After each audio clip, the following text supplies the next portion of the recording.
કોઈપણ media house જ્યારે સ્વચ્છતાની મુહિમ શરૂ કરે ત્યારે એ ખરેખર એક બહુ જ ગર્વનો વિષય છે. હું પોતે એક ભૂતપૂર્વ પત્રકાર છું એટલે મને ખબર છે કે એક પત્રકાર તરીકે એક સમાજ પ્રત્યેની આપણી જવાબદારી શું છે આપણને ખબર પડે ત્યારે એ રીતે આપણો રોલ હોવો જોઈએ. અને સ્પાર્ક ટુડે આ મુહિમ શરૂ કરી છે, મારા ખૂબ ખૂબ અભિનંદન.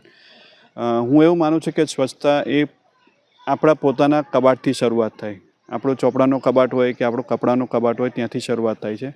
બાળકોને ત્યાંથી શરૂઆત કરાવવી જોઈએ અને એ જ બાળક જ્યારે મોટું થાય ત્યારે એને સ્વચ્છતા શું છે એ સમજ પડે અને એ આદત જે છે એ આદત મોટો બની જ્યારે નાગરિક બને ત્યારે એ જ આદત એ ફોલો કરશે. એટલે દરેક પિતાએ, દરેક માતાએ, દરેક ઘરના વડીલોએ એ વસ્તુ ધ્યાન રાખવી જોઈએ કે પોતપોતાના ઘરમાં સ્વચ્છતા શરૂ કરે અને ત્યાંથી પછી ગલી મહોલ્લો અને પછી આપણું શહેર આવી શકે છે.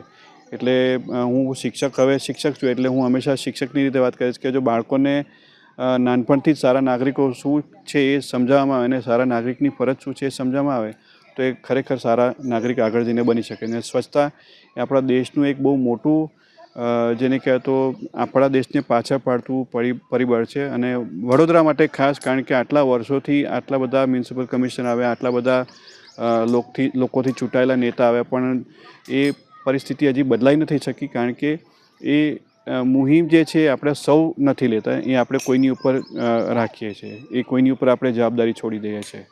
તો ખૂબ ખૂબ અભિનંદન સ્પાર્ક ન્યૂઝને અને આવી જ મુહિમ આગળ પણ ચલાવતો રહે અમારી આશા છે.